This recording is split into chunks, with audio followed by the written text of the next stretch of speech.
পদবি ব্যবহার করো না, শুধু নাম ব্যবহার করো। আমার ভৌমিক পদবিটাও মিসলিডিং, আর রুম আর রয় পদবিটাও মিসলিডিং।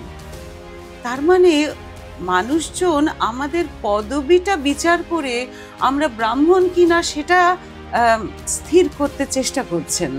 ব্রাহ্মণ না হয়েও পুজো বা পৌরোহিত্য করছেন, বিয়ের মতন বা বিবাহের মতন একটা পুরো এটাকে সম্পন্ন করছেন। তো এই যে বিরাগ ভাজন হওয়া, সেক্ষেত্রে ব্রাহ্মণদেরও বিরাগ ভাজন হয়েছে। তারা সামনাসামনি এসে আমাকে কিছু বলেননি, আড়াল থেকে লড়াইটা হয়েছে। তারা অন্য অনেককে বলেছেন যে ভীষণভাবে তারা এই কাজের বিরোধিতা করেন, কারণ শুধু ব্রাহ্মণ অব্রাহ্মণ নয়, তারা প্রথমেই যে প্রশ্নটা তুলেছিলেন যে নারীর শরীর তো অসুচি। কন্যাদান যে প্রক্রিয়া, সেটা তোমরা রাখছো না। যত্ন তখনই হয় যখন সে নিজের হয়ে যায়, নিয়ে নেয়, তার যত্ন করার জন্য তাকে সে গ্রহণ করে নিল। এই জন্যই বোধহয় কন্যাদান রীতিটা হয়েছিল। তোমাদের সমস্ত যে টার্মস থাকে, মানে যে আমরা এইভাবে এগোচ্ছি, এইভাবে করব, তাতে তারা সম্মতি জানান না। কখনো কখনো এরকমও হয় তারা তাদের নিজেদের কথাও বললেন যে না, এটা না একটু বাদ দিয়ে দিন, বা ওটা একটু অ্যাড করে দিলে ভালো হয়। সাধারণ মানুষের একটা অভ্যেস হয়ে গেছে পুরোহিতকে ডিকটেট করা। ঠাকুরমশাই একটু ছোট করুন, ঠাকুরমশাই এটা অমুক, ঠাকুরমশাই ওটা। মানে তারা যারা জানেন না জিনিসটা, তারা একটি জানা মানুষকে পরিচালনা করার দায়িত্ব নিয়ে নিচ্ছেন।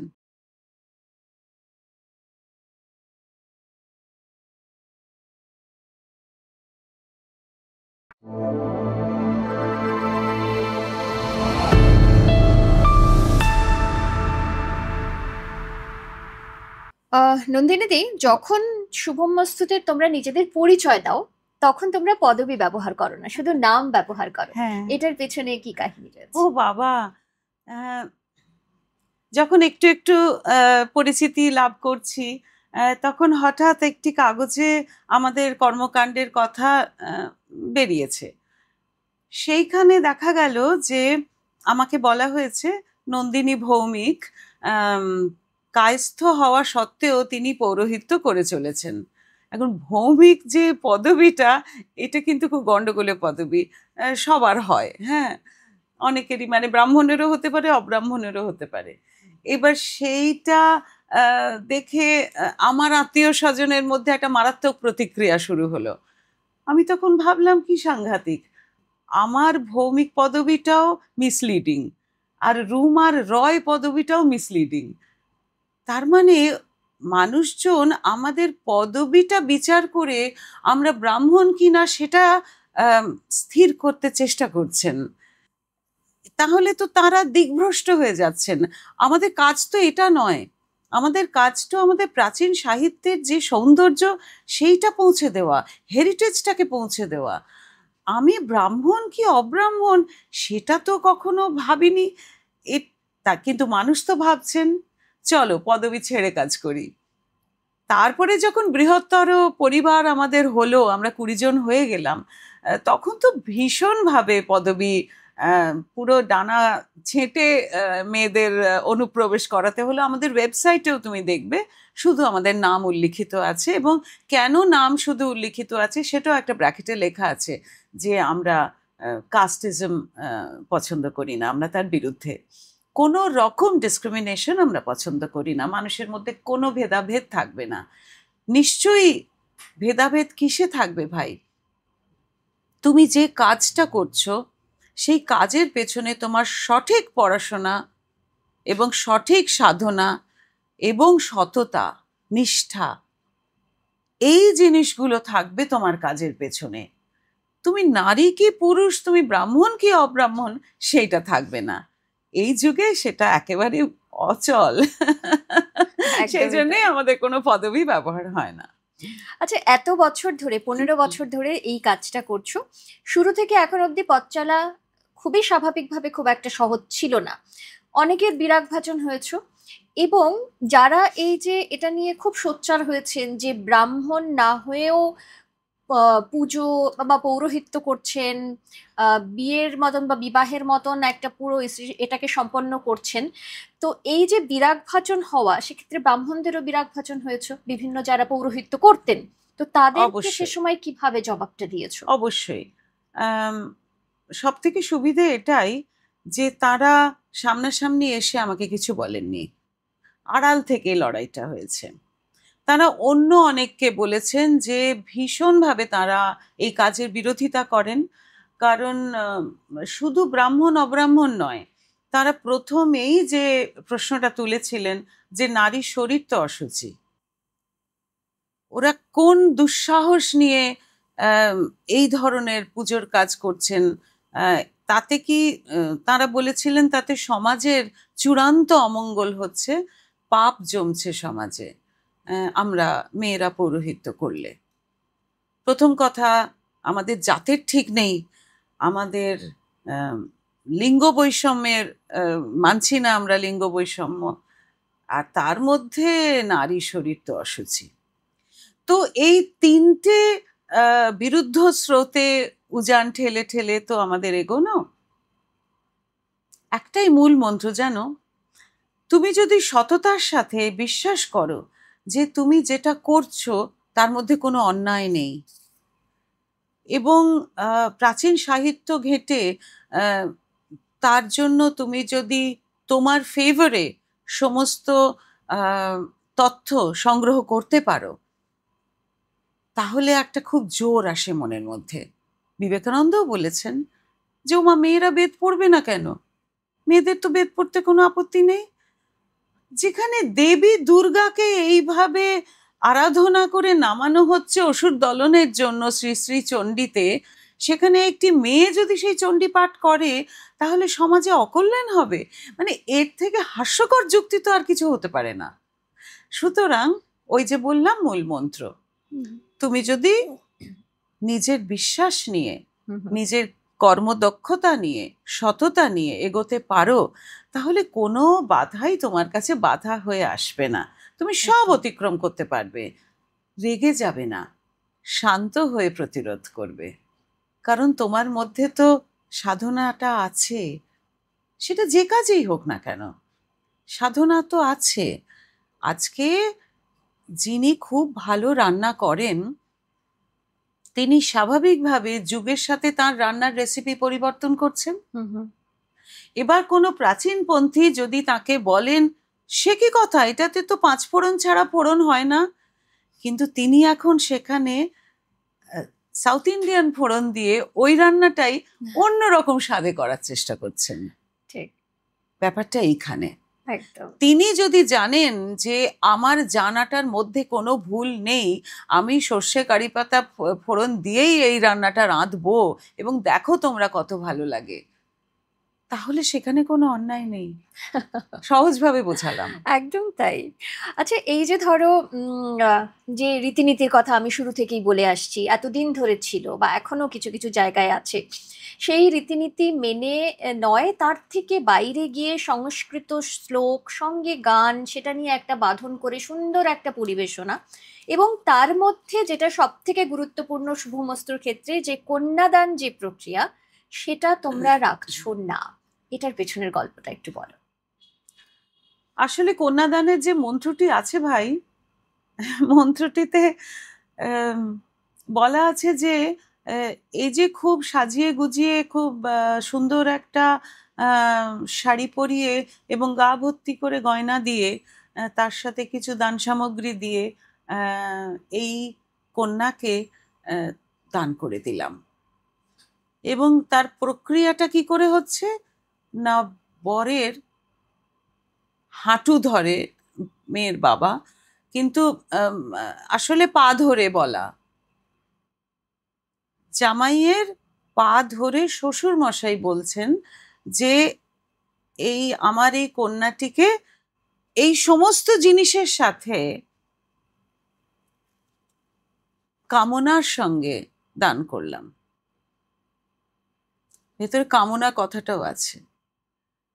যাকে দান করা হচ্ছিল তখনকার দিনে, সে কিন্তু শিশু, সে বালিকা, সে কিন্তু অ্যাডাল্ট হয়নি। সুতরাং হয়তো কারণ এই নিয়মটা তৈরি হলো তার পেছনে তো নিশ্চয়ই একটা প্রয়োজন ছিল। সমাজের যারা মাথা তাদের মনে হয়েছিল যে এত বাচ্চা একটা মেয়েকে শ্বশুরবাড়ি পাঠানো হয়ে যাচ্ছে, তার যত্ন তো হবে না, সে তো নিজে কিছু পারবেও না, নিজে বুঝবেও না। তার যে সামাজিক উপস্থিতি একটি সংসারে, সে বউয়ের কনসেপ্টই সে জানে না। সুতরাং তাকে যত্ন করতে হবে। যত্ন তখনই হয় যখন সে নিজের হয়ে যায়, নিয়ে নেয়, তার যত্ন করার জন্য তাকে সে গ্রহণ করে নিল। এই জন্যই বোধহয় কন্যাদান রীতিটা হয়েছিল। তো সেটা তো বন্ধ করতে হবে। ঋগ্বেদে তো নেই, কারণ ঋগ্বেদে তো অ্যাডাল্ট মেয়েরা বিয়ে করতো, সেখানে তো নেই। পরবর্তীকালে এটা সংযোজন করা হয়েছিল এই প্রয়োজনে, আমার মনে হয়। সেম উইথ ওই পিঁড়িতে ঘোরানো। কেন পিঁড়িতে ঘোরানো? ওই বাচ্চা মেয়েটি হাইটেও তো ছোট, সে মালা বদল করবে কি করে যদি সে মাটিতে দাঁড়িয়ে থাকে? সে যাকে বিয়ে করছে সে তো লম্বা, তো পিঁড়িতে করে তুলে নেওয়া হলো, নিয়ে সেম লেভেলে এসে গেল, মালা বদল হলো।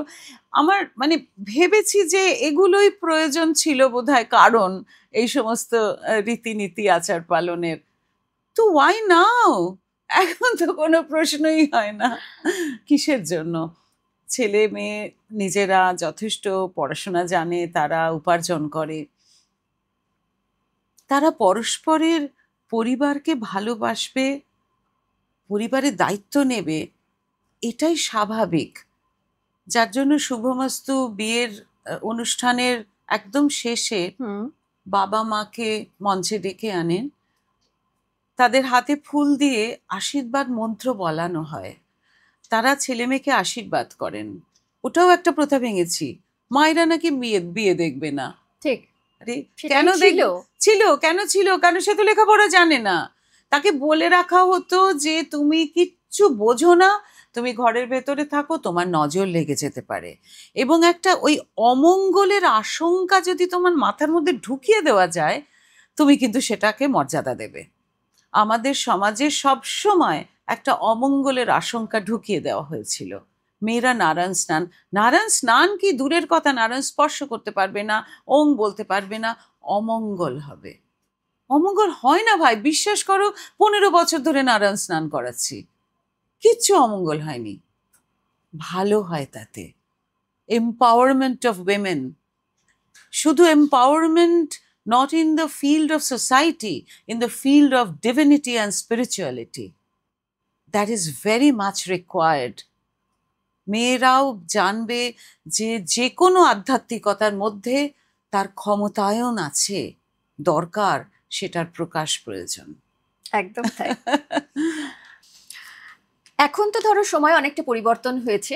এখন যেমন আমরা যেটা, বা আমার যেটা জানা বা আমার যেটা নলেজের মধ্যে রয়েছে, শুধুমাত্র বিয়ে নয়, শুরুতেই তুমি বললে বিয়ে, তার পাশাপাশি পুজো, শ্রাদ্ধ, বধূবরণ বা এই ধরনের জন্মদিন, অন্নপ্রাশন, এগুলো সবের মধ্যেই এখন শুভমস্তু রয়েছে।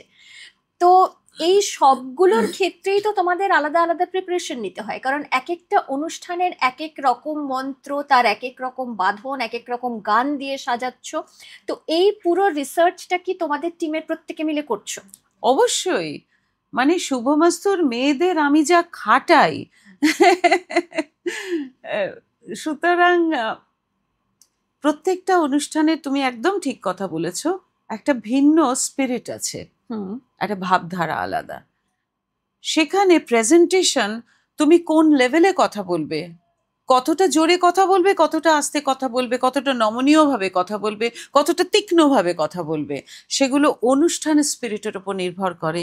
এবং শুধু তোমার ভয়েস নয়, ভয়েস মডুলেশনটা তো মারাত্মক দরকার হয় শুভমস্তুর কাজ করতে গেলে।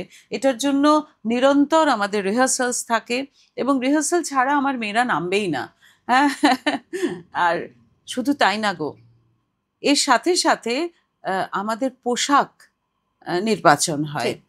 আমি বিয়ে দিতে যাব যে সাজ করে, ন্যাচারালি একটা বাৎসরিকে সেই সাজ করব না। আমরা ভীষণভাবে মানে এবং সকালের অনুষ্ঠান আর সন্ধ্যের অনুষ্ঠান এটাও আমরা মাথায় রেখে পোশাক নির্বাচন করি। আমাদের শাড়ির রং, আমাদের গয়নার ধরন, আমাদের সাজ, সেটা নিয়েও তো কম ট্রোলিং হয়নি। কিরকম বলো?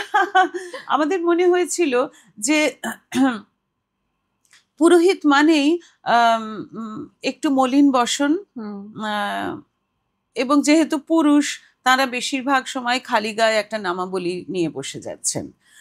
এখানে যদি একটু নতুনত্ব আনা যায়, keeping to the spirit of the ceremony that we perform, মন্দ কি? হ্যাঁ, একটু নিন্দে হবে, তারপর মানুষ ওটা অ্যাপ্রিসিয়েট করতে থাকবেন এবং ভাবতে পারবে না এটা এত জনপ্রিয় হয়ে গেল। প্রথম প্রথম তো প্রচুর সমালোচনা, কঠোর সমালোচনা, ওইসব সেজে গুজে গান গাইতে বসে গেলেন। হ্যাঁ, এই ধরনের অনেক কথা তো আমরা শুনেছি। গান যে একটা পুজো, ভক্তিমূলক গান, ভক্তিমূলক ভক্তি সঙ্গীত যে সারা ভারতবর্ষের একটা পুজোর অঙ্গ, সেটা মানুষ ভুলে গেছে। ভাবে চারটি সংস্কৃত বললেই বুঝি পুজো করা হয়। যাই হোক, সেটা পরের কথা। পোশাকের কথাই বলি। এই পোশাক নির্বাচনের পর আম, আহ, এতটাই জনপ্রিয়তা লাভ করলো যে যেখানে যেখানে আমাদের ডাক আসছে তারা জিজ্ঞেস করছেন যে আপনারা ওই রকম এক শাড়ি পরে আসবেন তো? আমরা বলছি হ্যাঁ। দোকানদাররা, যে বিভিন্ন দোকানে আমরা যাচ্ছি, আমরা শুভমস্তু থেকে এসেছি, আমাদের কিন্তু 4টে এক শাড়ি লাগবে, তারাও বুঝতে শুরু করে দিলেন। ক্রমশ বুটিক যারা করছেন তারা আমাদের অ্যাপ্রোচ করলেন। এখন তো দশভুজা আমাদের মোটামুটি ওয়ার্ড্রোব পার্টনার হয়ে গেছে। ডালিয়া আমাদের জন্য একদম স্পেসিফিক্যালি বিভিন্ন আমাদের সেরেমনির জন্য ও মনে করে করে আলাদা করে শাড়ি তৈরি করে একেবারে। তো এটাও খুব দরকার। আমাদের যেরকম অনুষ্ঠানের প্রেজেন্টেশনটা অনুষ্ঠানের ওপরে নির্ভর করবে, আমাদের পোশাকটিও নির্ভর করবে এবং সব কিছুর মধ্যে একটা মারাত্মক ডিগনিটি। একটি পুরোহিতকে সম্মান করতে হবে মানুষকে, এবং সেই সম্মান পুরোহিতকেই আদায় করতে হবে সমাজ থেকে। একদম। আজকাল অনেক সিনেমায় দেখা যায়, অন্তত কিছুদিন আগেও খুব দেখা যেত, যে একটি পুরোহিতকে কমিক ক্যারেক্টার হিসেবে দেখানো হচ্ছে। তার মানে সমাজে তার এতটুকু সম্মান নেই। মানে তার টিকি নিয়ে মজা করা, তাকে নিয়ে অদ্ভুত অদ্ভুত মিমিক্রি করা, এটা তো হওয়ার কথা না। তার লোভ নিয়ে কথা বলা, এগুলো তো আছে, এগুলো নিশ্চয়ই ঘটেছে সমাজে। সমস্ত মানুষ এটা ভীষণভাবে দেখেছেন, এক্সপিরিয়েন্স করেছেন। এইটাও আমাদের একটা বিপ্লবের জায়গা। একটি পুরোহিতের ডিগনিটিকে ফিরিয়ে আনা, তার মর্যাদা, তার সম্মান। মানুষ আমার চোখের দিকে তাকিয়ে কখনো আমার বিরুদ্ধাচারণ করার দুঃসাহস করবে না, কারণ তাকে আমি খুব শান্ত মনে সঠিকভাবে সমস্ত জবাব দিতে পারবো। এবং আমার মেয়েরাও এখন শিখে গেছে, তারাও ঠিক আমার মতো চলছে। আচ্ছা, এই যে ধরো যখন তোমরা কোনো বিবাহ অনুষ্ঠানের কথাই প্রথমে জানতে চাইবো, সম্পন্ন করছো, তখন পুরনো কিছু রীতিনীতি তোমরা সেগুলোকে বাদ দিয়েছো এবং তার পেছনে যথেষ্ট কারণ রয়েছে, এবং নতুন বেশ কিছু রীতিনীতি তোমরা অ্যাড করেছো।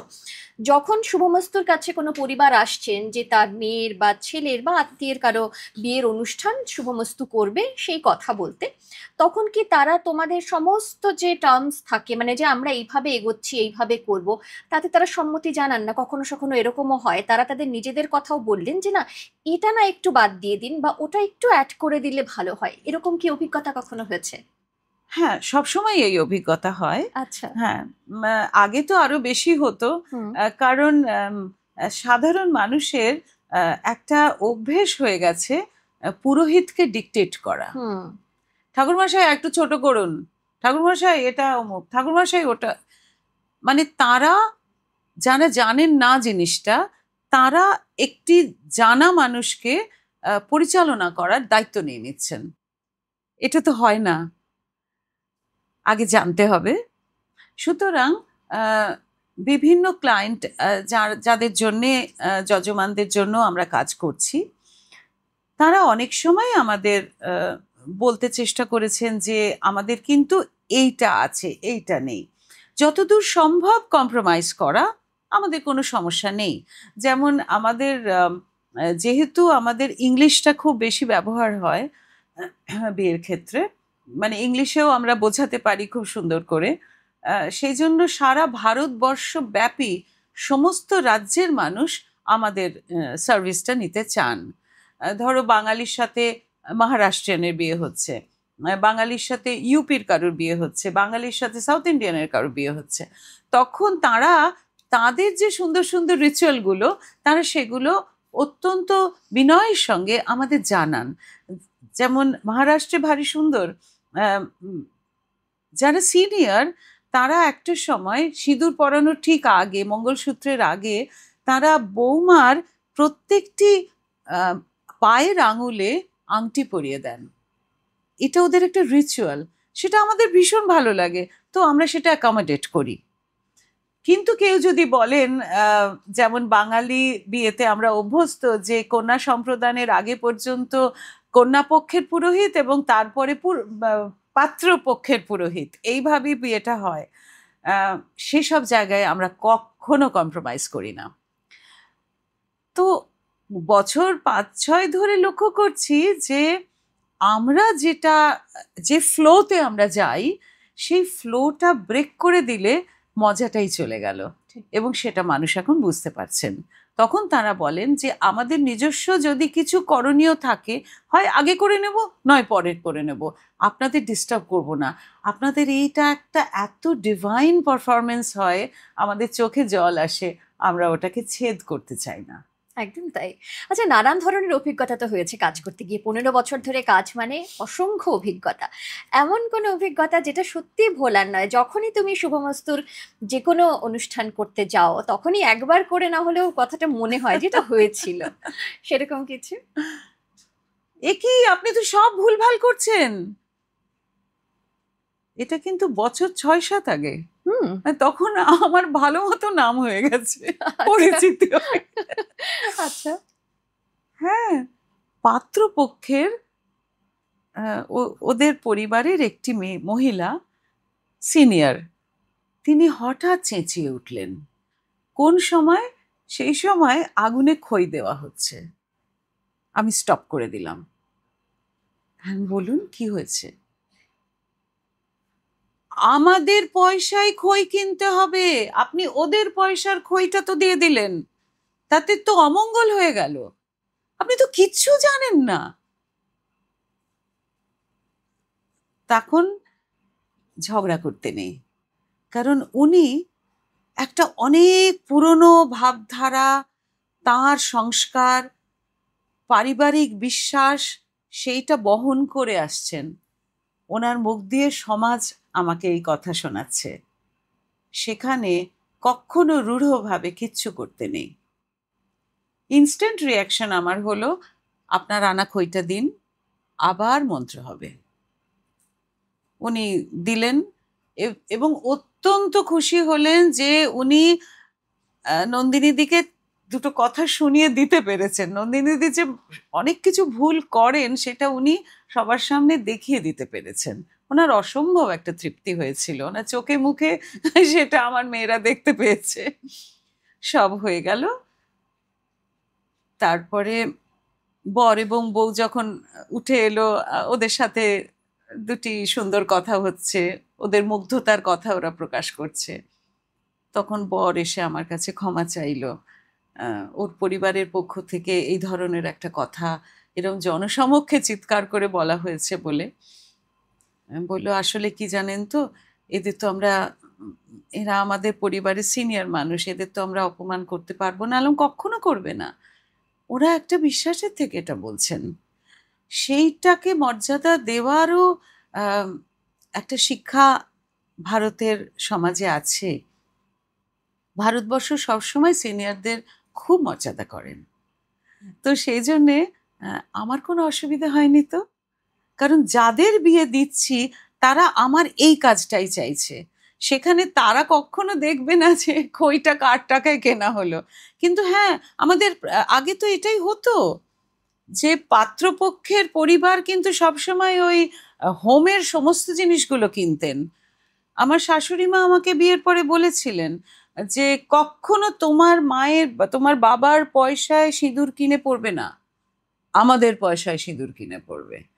তো এটার পেছনে একটা অভ্যাস আছে, যেটা আমরা আস্তে আস্তে বদলে ফেলছি। তো এটাতে আমি এখন আমার খুব মনে মনে আছে এবং আমি খুব পুলকিত বোধ করি।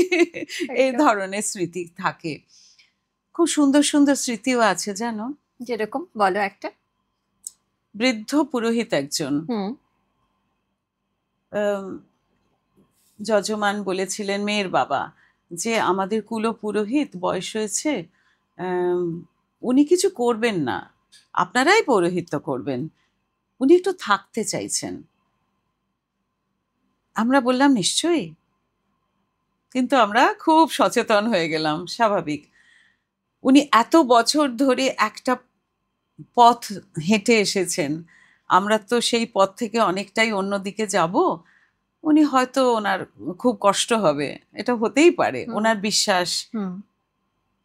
পুরো কাজটা হয়ে গেল, উনি ছলো ছলো চোখে আমাদের হাত ধরলেন, ধরে বললেন, মাগো তোমাদের অনেক আশীর্বাদ করি, আমার আজকে চোখ খুলে গেল, তোমরা এগিয়ে চলো। বাহ। আর কি চাই, এই আশীর্বাদ আমাদের কাছে সেরা আশীর্বাদ। একদম। এবং অনেক ঠাকুমা দিদিমারাও কিন্তু, এই সেদিনও হয়েছে, একটা খুব প্রত্যন্ত এলাকায় গিয়েছিলাম যেখানে কেউ কল্পনাই করতে পারবে না এই ধরনের ভাবে ইংরেজি বলে একটা বিয়ে হচ্ছে। কারণ মেয়েটি ওই আহ, প্রত্যন্ত এলাকার মেয়ে, কিন্তু তারপরে সে বিদেশে সেটেল করে যায়, পড়াশোনায় খুব ভালো, সে একটি সাহেবকে বিয়ে করছে। তো সেই সাহেব এসেছে, ওইখানে এসেছে এবং আমাদের নিয়ে যাওয়া হয়েছে, যেহেতু আমরা ইংলিশটা হুম। হুম। আছে আমাদের। তো সেইখানে আমারই অস্বস্তি লাগছিল যে পুরোটা কন্ডাক্ট করছি ইংলিশে, বোধহয় কেউই অ্যাপ্রিসিয়েট করতে পারবেন না, সবাই চলে যাবেন। প্রত্যেকে ছিলেন, প্রচুর ভিড় হয়েছিল। হ্যাঁ, ইংলিশের সাথে সাথে আমাদের বাংলাও থাকে। অদ্ভুত রিসেপশন পেয়েছি সেখানে, বৃদ্ধ বৃদ্ধা সবাই, সে যে কি সমাদর কি সমাদর।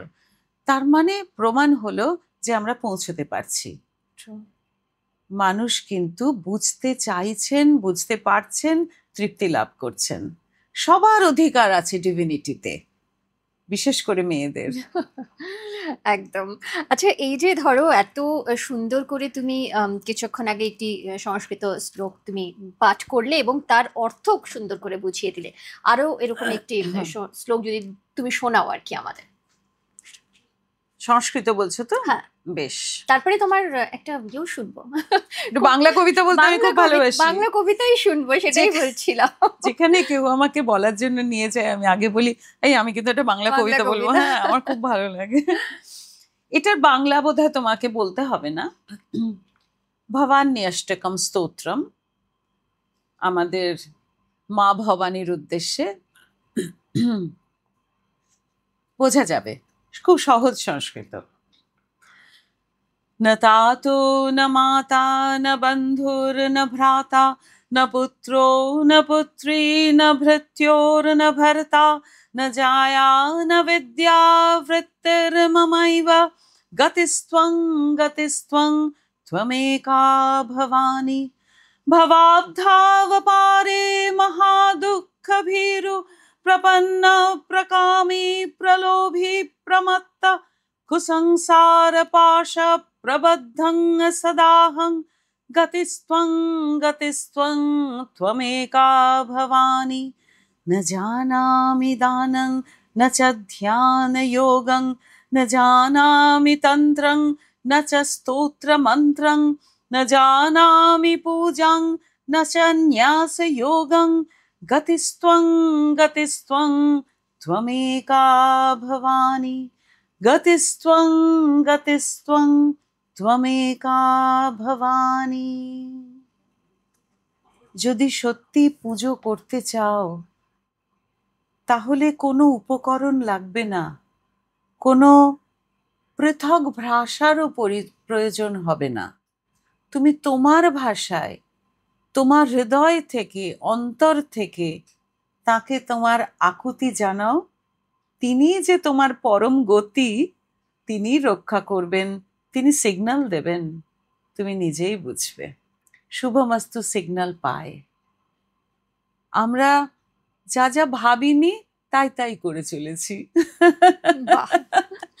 গতিস্ত্বং গতিস্ত্বং। একদম। আর মঙ্গল কামনায় যে কাজটা করছো, যেভাবে শুরু করেছো, সেই মানে তার পথ চলাটা এরকমই হতো আর কি, এরকমই হওয়া উচিত, এরকমই হয়।